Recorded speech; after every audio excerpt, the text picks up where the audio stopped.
নমস্কার বন্ধুরা, ডাব্লিউবিসিএস মাই এম চ্যানেলে তোমাদের স্বাগত জানাই। আশা করছি তোমরা সবাই ভালো আছো। আমরা হিস্ট্রি আজকে আমরা যে ডাব্লিউবিসিএস প্রিভিয়াস ইয়ার কোশ্চেনে যে সিরিজগুলো শুরু করেছি তার ইতিহাসের আজকে আমরা পার্ট 4 নিয়ে এসেছি। তো এর আগে আমরা তিনটে পার্ট আপলোড করে দিয়েছি। এছাড়াও একটা 1000+ সিরিজের কিছু হিস্ট্রি কোশ্চেন আমরা আপলোড করেছি। তোমরা সেই প্রশ্ন উত্তরগুলো কিন্তু দেখে আসতে পারো।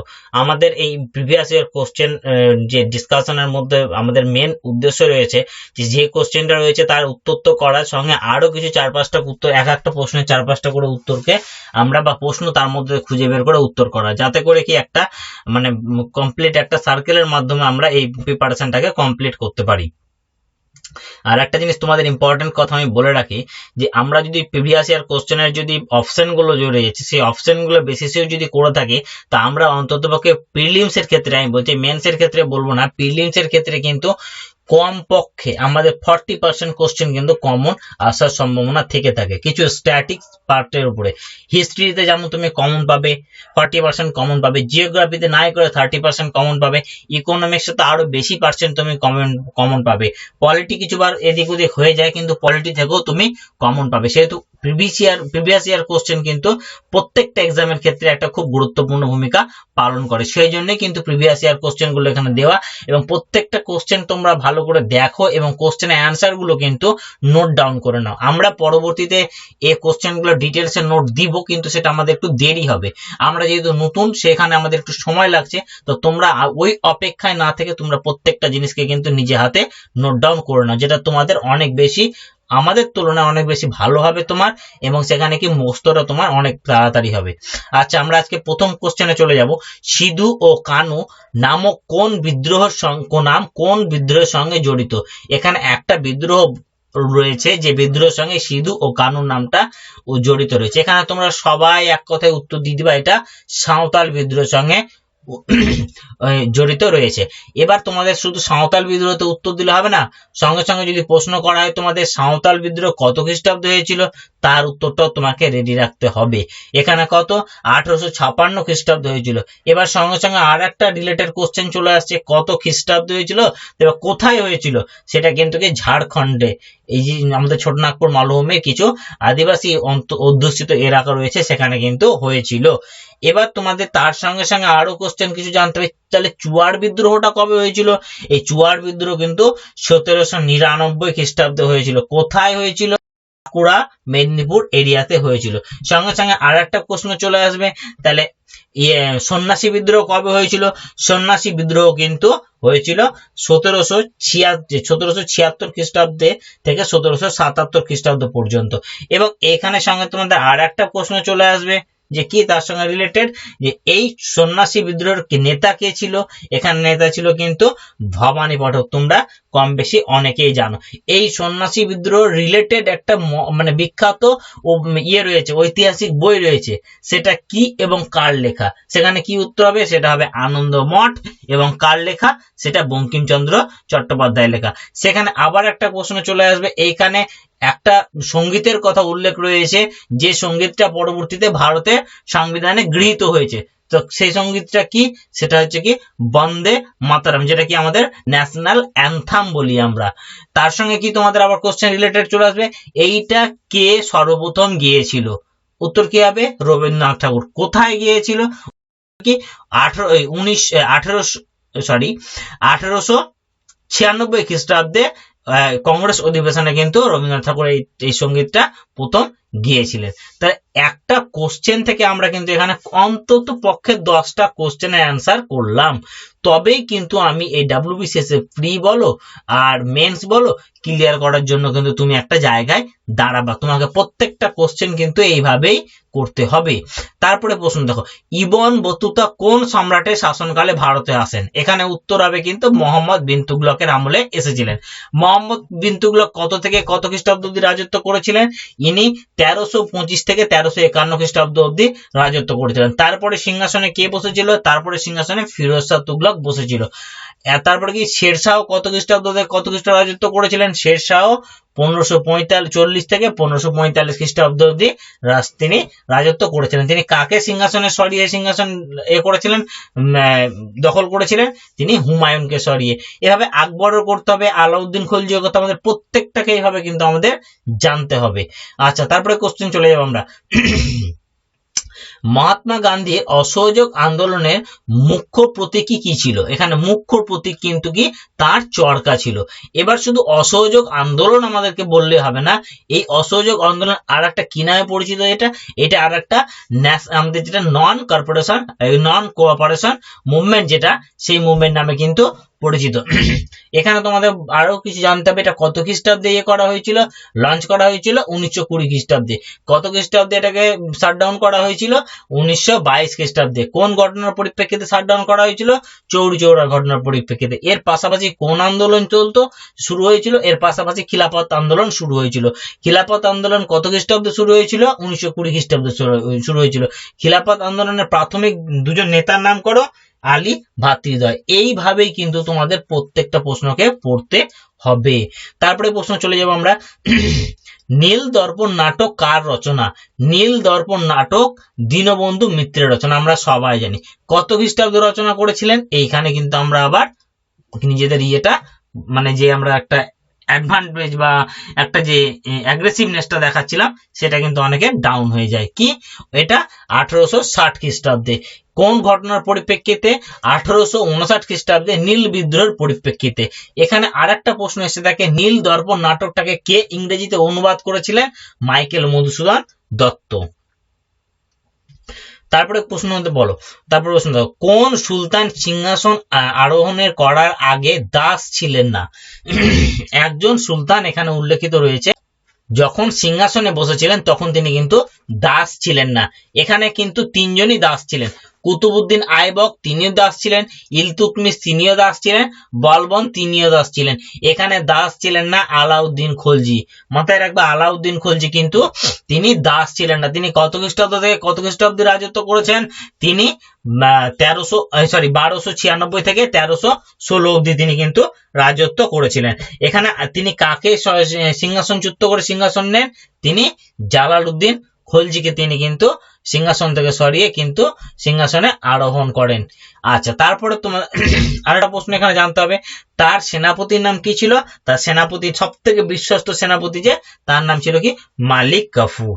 এইভাবে কিন্তু প্রশ্নগুলোর উত্তর করো, তবেই দেখবা পরীক্ষার সময় গিয়ে দেখবা সব কোশ্চেন তোমাদের কমনের মধ্যেই আসছে। কোনো না কোনো একটা কোশ্চেন তোমার অপশন কিন্তু তোমার নজরে ক্লিক করবে, যেটার বেসিসে তুমি কিন্তু অ্যান্সার ঠিক করতে পারবা। 1857 খ্রিস্টাব্দে বিদ্রোহের সময় কে মুঘল সম্রাট ছিলেন? এখানে উত্তর হবে কিন্তু দ্বিতীয় বাহাদুর শাহ। এইটা মাথায়। মীর কাসিম তাহলে কবে ছিল? মীর কাসিম কি ছিল?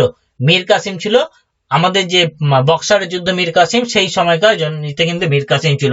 ইনি 1760 খ্রিস্টাব্দে কিন্তু সিংহাসনে বসেন। অরঙ্গজেব মোগল সম্রাট ছিল, তিনি কিন্তু 1707 খ্রিস্টাব্দে সিংহাসনচ্যুত হয়ে গিয়েছিলেন।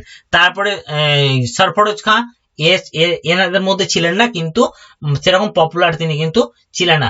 দ্বিতীয় বাহাদুর শাহ কিন্তু কত খ্রিস্টাব্দে তাকে করা হয়েছিল ও নির্বাসন দেওয়া হয়েছিল? তাকে কিন্তু দ্বিতীয় বিশ্বযুদ্ধের আমাদের সিপাহী বিদ্রোহের পরে কিন্তু তাকে নির্বাসন দেওয়া হয়েছিল। কোথায় দেওয়া হয়েছিল তাকে নির্বাসন? রেঙ্গুনে দেওয়া হয়েছিল। তিনি কোন জায়গাতে কিসের নেতৃত্ব দিয়েছিলেন? তিনি 1857 খ্রিস্টাব্দে যে মহাবিদ্রোহ হয়েছিল তার নেতৃত্ব দিয়েছিলেন। তিনি কোথা থেকে নেতৃত্ব দিয়েছিলেন? তিনি কিন্তু দিল্লি থেকে, বা আমাদের মুঘল সাম্রাজ্যের যে ছিল যে রেড ফোর্ট ছিল, সেখান থেকে কিন্তু তিনি কি করেছিলেন? নেতৃত্ব দিচ্ছিলেন। আচ্ছা, তারপরে প্রশ্ন আমাদের চলে আসে, কার্লাইল সার্কুলার কি এবং কবে তা ঔপনিবেশিক ভারতে প্রবর্তিত হয়? এই কার্লাইল সার্কুলারটা কিন্তু একটা আনকমন একটা এই কোশ্চেন গুলো কিন্তু প্রেডিক্ট করা খুব কষ্টকর, কিন্তু তোমাকে করতে হবে, কেননা জেনে রাখবা কম্পিটিশন খুব হাই। এই কোশ্চেন গুলো কিন্তু তোমাকে ছেড়ে আসলে চলবে না। এটার উত্তর হবে কিন্তু একটি ডিক্রি। এটি একটি ডিক্রি যার ফলে বঙ্গভঙ্গ বিরোধী জাতীয়তাবাদী আন্দোলনে ছাত্রছাত্রী অংশগ্রহণ রোধ করার উদ্যোগ নেয়। অর্থাৎ যখন বঙ্গভঙ্গ বিরোধী, কবে ছিল বঙ্গভঙ্গ?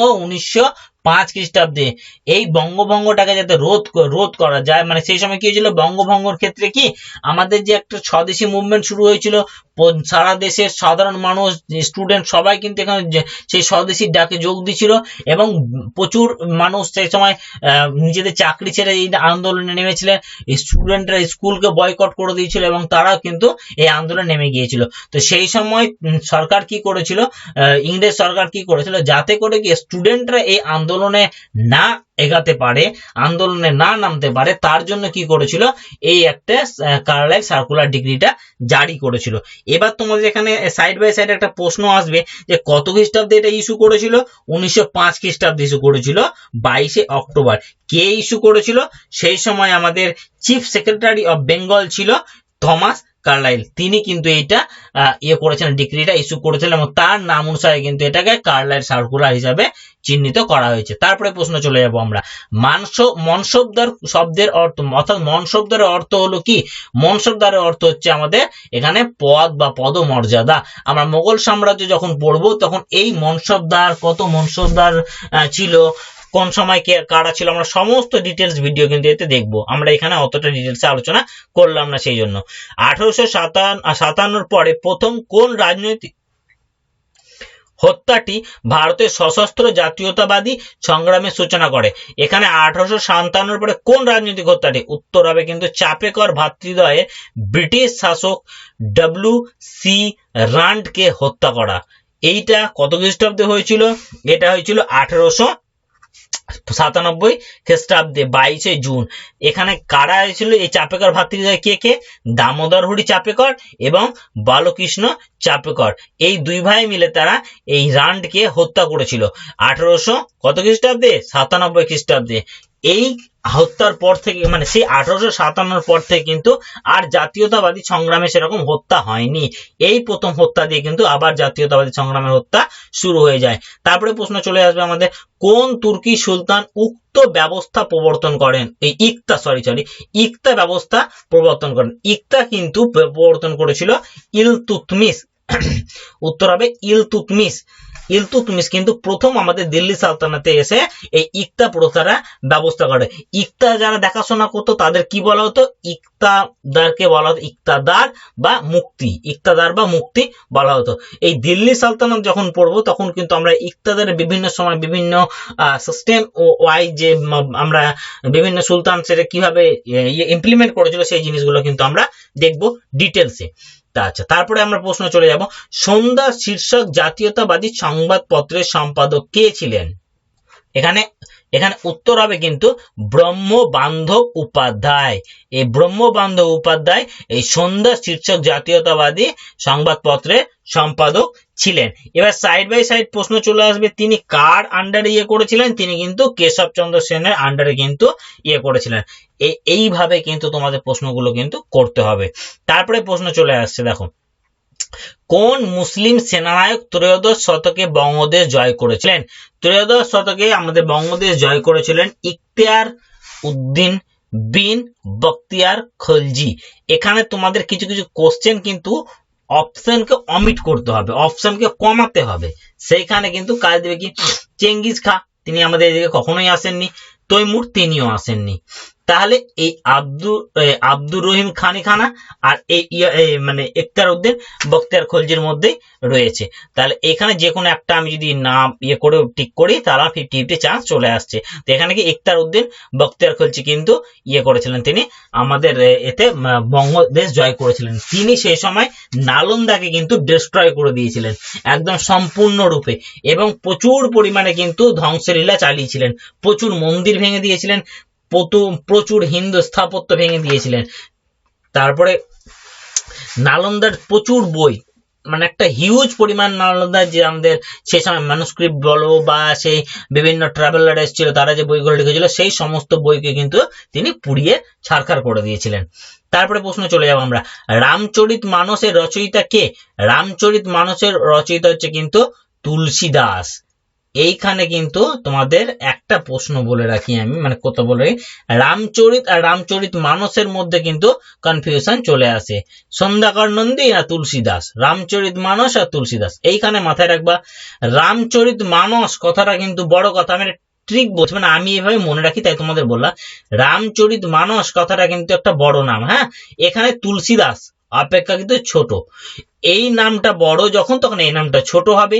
আর যখন শুধু রামচরিত হবে তখন কি হবে, সন্ধ্যাকর নন্দী তুলসীদাসের অপেক্ষা বড়। অর্থাৎ বড় ছোটতে ক্রস কানেকশনে কিন্তু তোমরা এই অ্যান্সারটা মনে রাখার চেষ্টা করো। নাহলে আমি দেখেছি বহু ছাত্রকেও আমি দেখেছি এই কোশ্চেনটা কিন্তু তারা কি করে, গুলিয়ে ফেলে। হয় তুলসীদাস হবে না সন্ধ্যাকর নন্দী হবে, এই জায়গাতে তারা কনফিউশনে পড়ে যায়। আচ্ছা, তারপরে এখানে হরিসেন কি করেছিল, হরিসেন এলাহাবাদ প্রশস্তি, জয়দেব গীত গোবিন্দ। তা হর্ষবর্ধনে কি ছিল, হর্ষবর্ধনে কিছু রেখেছিল, সেগুলোর মধ্যে পড়ছে তোমার প্রিয়দর্শিকা পড়ছে যেমন, তারপর হচ্ছে নাগনন্দা পড়ছে, রত্নাদেবী, নাগনন্দা, রত্নাদেবী, এই সব তো এগুলো কার পড়ছে, এগুলো হর্ষবর্ধনের পড়ছে। হ্যাঁ, এই জিনিসগুলো তোমাদের মাথায় রাখতে হবে। এইভাবে কিন্তু প্রত্যেকটা কোশ্চেন অপশনকে তোমাদের পড়তে হবে। ডান্ডি অভিযান কোন রাজনৈতিক আন্দোলনের প্রারম্ভিক সূচনা ছিল? এটা কিন্তু উত্তর হবে আইন অমান্য আন্দোলন। আইন অমান্য আন্দোলনকে আমাদের সূচনা করেছিল 1930 খ্রিস্টাব্দে। এই আইন অমান্য আন্দোলন সূচনা হয়েছিল ডান্ডি অভিযানের মধ্যে দিয়ে। কত খ্রিস্টাব্দে ডান্ডির সল্ট মার্চ, যেটাকে আমরা সল্ট মার্চ বলে থাকি, আর একটা স্টার্ট হয়েছিল, সেটা কি 12 মার্চ 6 এপ্রিল, 12 মার্চ 1930 শুরু হয়ে 6 এপ্রিল 1930 এটা শেষ হয়েছিল। এটা আর একটা নাম কি আছে এই আন্দোলনের, civil disobedience, sorry, civil disobedience movement, এইটাও কিন্তু আর এক নামে পরিচিত ছিল। আচ্ছা, তারপরে প্রশ্ন আমরা চলে আসবো, রাম্পা বিদ্রোহের নায়ক কে ছিলেন? 1922 থেকে 1924 খ্রিস্টাব্দে বিদ্রোহটা কিন্তু চলেছিল। এই বিদ্রোহের নায়ক ছিলেন কিন্তু আলুরি সীতারামা রাজু। আলুরি সীতারামা রাজু। এখানে একটা জিনিস মাথায় রাখবা, এটা কোথায় হয়েছিল, এটা মাদ্রাস প্রভিন্সে কিন্তু হয়েছিল। তারপরে আমরা একটা প্রশ্ন চলে যাব, নিম্নলিখিত কোন তারিখে পাকিস্তান প্রস্তাব রেজুলেশন নেওয়া হয়েছিল, বা প্রস্তাব বা রেজুলেশন নেওয়া হয়েছিল? এটার উত্তর হবে কিন্তু 1940 23 মার্চ। 1940 23 মার্চ। এর সাইড বাই সাইড একটা কোশ্চেন আছে, পাকিস্তান আইডিয়াটা প্রথম কার? এখানে কিন্তু চৌধুরী রহমতুল্লাহ কিন্তু এটা, এই আইডিয়াটা কিন্তু রহমত আলী, সরি উল্লাহ বলছি, রহমত আলীর কিন্তু এই আইডিয়াটা ছিল প্রথম। এই আইডিয়াটা কিন্তু তিনি করেছিলেন। কোন অধিবেশনে এই আইডিয়াটা প্রথম মানে করা হয়েছিল? 1940-এ প্রপোজালটা অ্যাকসেপ্ট করা হয়েছিল লাহোর অধিবেশন 1940-এ। কোন প্রতিষ্ঠান সম্পর্কে সেফটি ভালভ তত্ত্ব প্রচার করেছে? এটা খুব ইম্পর্টেন্ট কোশ্চেন একটা। সেফটি ভালভ তত্ত্ব কিন্তু মাথায় রাখবা, ও হিউম জাতীয় কংগ্রেস সম্বন্ধে কিন্তু সম্পর্কে কিন্তু বলেছিলেন সেফটি ভালভ তত্ত্বটা, অর্থাৎ বিপদে বাঁচাবে, এই তথ্য কিন্তু তিনি রেখেছিলেন সেফটি ভালভ। কত খ্রিস্টাব্দে তাহলে জাতীয় কংগ্রেস প্রতিষ্ঠা হয়েছিল? 1885 খ্রিস্টাব্দে। প্রথম অধিবেশন কোথায় হয়েছিল? বোম্বেতে। কতজন মেম্বার উপস্থিত হয়েছিল?